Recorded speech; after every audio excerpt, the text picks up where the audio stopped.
नमस्कार, मैं हूं मोहम्मद आसिफ और आप देख रहे हैं एसपीएन 9 न्यूज़। बृजभूषण शरण सिंह पर यौन शोषण का आरोप तो लग गया, लेकिन इसके बावजूद अब तक जांच कहां पहुंची इसका कोई था पता नहीं है। क्या सवाल ये है कि उन पर बुलडोजर चलेगा या फिर सिर्फ एक मजाक बनकर रह जाएगा? देश की बेटियों को इंसाफ मिलेगा या फिर एक मजाक बनकर रह जाएगा? दरअसल अब तक ये मामला कहाँ तक पहुँचा है, जाँच कहाँ तक हुई है, कोई था पता नहीं है।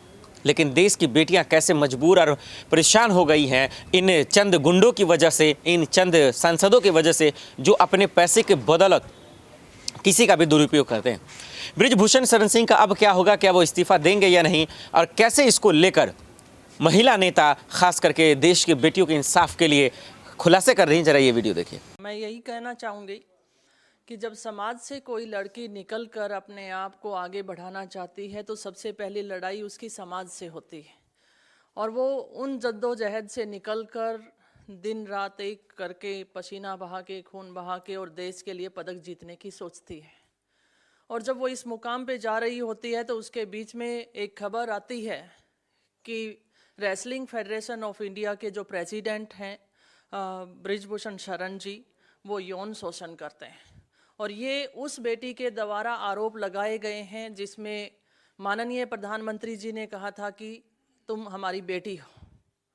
और उसी बेटी ने एक सवाल कल दागा है कि इस देश में बेटी पैदा होनी ही नहीं चाहिए। इससे ज़्यादा तकलीफ़ की बात, दर्द की बात क्या हो सकती है?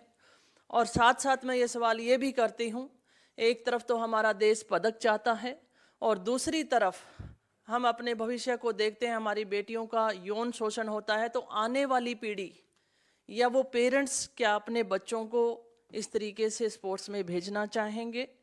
और मैं यहाँ पर विनेश फोगाट और उन सभी रेसलर्स का मैं धन्यवाद देती हूँ कि इस मंच पे आके उन्होंने इस बात को उठाया है। लेकिन तकलीफ़ इस बात की है कि माननीय प्रधानमंत्री जी को जब उन्होंने लगभग 1.25 साल पहले इन बातों से अवगत करा दिया गया था तो इस पे कार्रवाई क्यों नहीं हुई? और जैसा कि सुप्रिया जी ने कहा कि 72 घंटे के बाद भी ये शर्मनाक बात सड़कों पे अभी तक चल रही है, लेकिन बीजेपी के नेताओं के द्वारा कोई ऐसा स्टेप नहीं उठाया गया। और सुप्रिया जी, आपको ध्यान दिलाना चाहूँगी कि हरियाणा के मंत्री के द्वारा भी एक लड़की के साथ इसी तरीके से कुकृत्य की बात आई थी, और उस लड़की ने भी अभी लगभग मेरे ख्याल से 1.5 महीना ही हुआ होगा ज़्यादा से ज़्यादा, और वो बात वहीं पे स्टॉप हो गई है। तो क्या यही हालात इन रेसलर्स के साथ भी होने वाला है या आने वाली हमारी एथलीट्स के साथ होने वाला है? मैं महिला हूँ और ये पीड़ा मैं समझ सकती हूँ कि लड़की पैदा नहीं होनी चाहिए।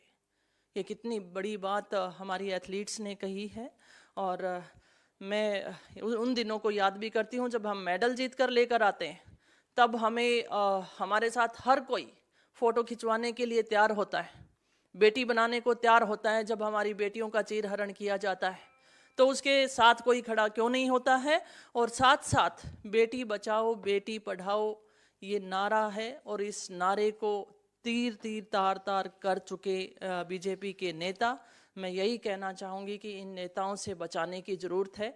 और मैं यही कहना चाहूँगी कि जो फेडरेशन है वो पूरी भंग होनी चाहिए। जैसा खिलाड़ियों ने कहा कि अकेला नेशनल फेडरेशन नहीं, स्टेट फेडरेशंस भी होनी चाहिए और खिलाड़ियों की भागीदारी उसमें होनी चाहिए। आपने ये वीडियो देखा और वीडियो देखकर आपने अंदाजा लगा लिया होगा कि दरअसल देश की बेटियां आज इसलिए परेशान और बेबस हैं क्योंकि इन चंद गुंडों के पीछे प्रशासन का हाथ है, इन चंद गुंडों के पीछे बड़े बड़े नेताओं का हाथ है, जिसकी वजह से ये बड़े बड़े घटना को अंजाम देते हैं। अब जिस तरीके से विनेश फोगाट, साक्षी मलिक, तमाम देश की पहलवान खिलाड़ियां जो आरोप लगा रही हैं, उस पर जो खुलासे कर रही हैं, जो ट्वीट कर कह रही है कि बृजभूषण है तो बीजेपी है, इस तरह के जो है नैरेटिव चल रहे हैं, अगर जांच पड़ताल नहीं हुई तो फिर हम कोर्ट की तरफ रुख कर सकते हैं। इसमें कोई बुराई भी नहीं है क्योंकि उनके पास सबूत भी कह रहे थे। लेकिन इसको लेकर कांग्रेस की तरफ से सुप्रिया समेत कैसे आग बबूला हो रही है, जरा वो वीडियो देखिए। ये बहुत ही खास प्रेस वार्ता है और एक ज्वलंत मुद्दे पर है। और जैसा कि आप देख रहे हैं, मेरे साथ कांग्रेस पार्टी के नेता ही नहीं, वो लोग जिन्होंने भारत का नाम और हिंदुस्तान का परचम खेल के जगत में लहराया है, वो आज इस मंच पर हैं। किसी और कारण से होते तो हमें बड़ा गर्व होता, लेकिन वो आज इस मंच पर हिंदुस्तान के उन खिलाड़ियों की वेदना और उनके दर्द को समझाने के लिए, बताने के लिए और सरकार से सख्त सवाल पूछने के लिए मजबूर हैं, जिसका जवाब बहुत पहले आ जाना चाहिए था। बहुत कुछ कहने से पहले मेरे साथ मंच पर कृष्णा पूनिया जी हैं, जो भारत की पहली वुमेन एथलीट हैं, जिन्होंने गोल्ड जीता था in track and field event, Arjuna awardee हैं, पद्मश्री हैं। और मेरे बाएं पर मेरे भाई और विजेंद्र सिंह हैं, ओलंपियन हैं और तगड़े मुद्दों पे हमेशा अपना मत देते हैं और साथ में खिलाड़ियों के खड़े रहते हैं। इससे पहले कि मैं इन दोनों लोगों को मंच दूं, मैं एक बात जरूर पूछना चाहती हूं। 72 घंटे से ऊपर हो गए और जिसको अंग्रेजी भाषा में अनप्रेसिडेंटेड कहा जाता है, ऐसा पहले कभी नहीं हुआ कि the most decorated athletes of Indian sports stars, जिनकी विश्व में जिन्होंने भारत का परचम लहराया, वो बेटियां जो शेरनियों की तरह दहाड़ती हैं दंगल में, कुश्ती की रिंग में, आज जंतर मंतर पर बैठकर जब उनकी आंखों से आंसू निकलता है तो सरकार की यह खामोशी अपने आप में निंदनीय ही नहीं, अपने आप में और बहुत गंभीर और गहरे सवाल खड़ा करती है। क्योंकि कटघरे और सवालों के घेरे में रेसलिंग फेडरेशन ऑफ इंडिया के चीफ, भाजपा के सांसद बृजभूषण सिंह जरूर हैं, लेकिन उससे ज्यादा आज कटघरे में प्रधानमंत्री मोदी खड़े हैं। और ये मैं बिना रीजन के नहीं बोल रही हूं, ये एक पैटर्न है। विनेश फोगट जी ने अपनी पहले दिन की प्रेस कॉन्फ्रेंस में कहा था कि उन्होंने अपने परिवार के साथ जाकर 2021 के अक्टूबर महीने में मोदी जी को सारी असलियत से वाकिफ कराया था। उन्होंने सच बताया था और अपनी जान पर होने वाले हमले का अंदेशा भी जाहिर किया था। और मोदी जी ने कहा था नहीं नहीं, तुम्हें कुछ नहीं होगा। 1.25 साल तक, और मोदी जी ने सार्वजनिक रूप से विनेश फोगट जी को अपनी बेटी कहा है कि तुम तो मेरी बेटी जैसी हो, मैं तुम्हारे सारे परिवार को जानता हूं।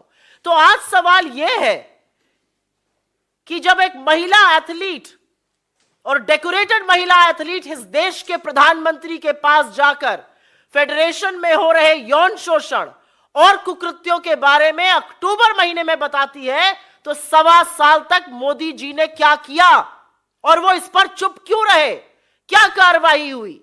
मंत्री, सांसद अभी भी अपने पद पर बरकरार है, कोई इंटरनल इंक्वायरी नहीं हुई, कोई सवाल जवाब नहीं पूछा गया। और हम ये क्यों ना पूछें कि इस सरकार का पैटर्न है, ये बड़े बड़े आक्षेप और बड़े बड़े आरोप लगते हैं, उसके बाद कटघरे में इनके मंत्री, इनके सांसद खड़े होते हैं, लेकिन बेशर्मी के चलते और थेथरई के चलते यह सरकार उनको पद से बर्खास्त नहीं करती। यह हमने अजय मिश्रा टेनी के केस में भी देखा था, जो आज भी मंत्री बने हुए हैं, और बृजभूषण सिंह के केस में भी हम देख रहे हैं।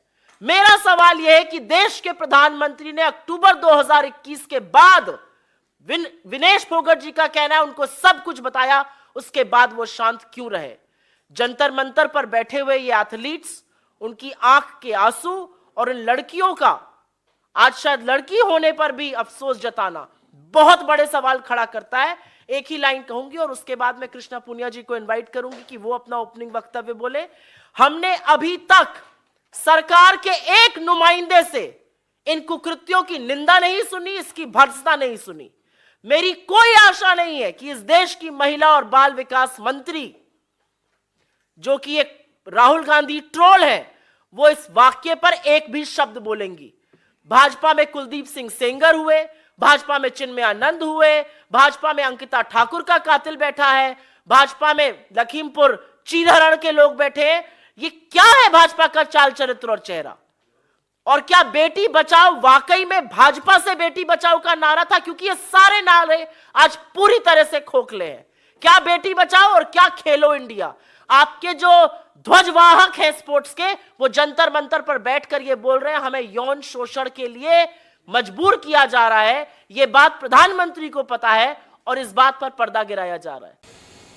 आपने दोनों वीडियो देखा, दोनों वीडियो देखकर आपको अंदाजा लग गया होगा कि दरअसल बृजभूषण शरण सिंह एक बाहुबली हैं, जिसकी वजह से आज उनको इंसाफ नहीं मिल पा रहा है बेटियों को। लेकिन पहलवान खिलाड़ी ठीक दिल्ली के जंतर मंतर पर 3 दिन बैठी थी। अगर मुझे लगता है जांच कमेटी ज़्यादा फैसला नहीं लेते तो फिर कोर्ट की तरफ से फटकार लग सकता है। उसके बाद खेल मंत्रालय का क्या रुख रहता है, ये भी सवाल रहेगा। दर्शकों, आपको क्या लगता है हमें कमेंट कर जरूर बताइए। साथ ही ये भी बताइए कि क्या वाकई में बृजभूषण शरण सिंह बाहुबली हैं, जिसकी वजह से उनकी बेटी को इंसाफ नहीं मिल पा रहा है। क्या योगी सरकार में इतनी दम है कि उन पर बुलडोजर चला पाएगी? आज के लिए इतना ही, मुझे दीजिए इजाजत और आप देखते रहे SPN9 न्यूज़। नमस्कार।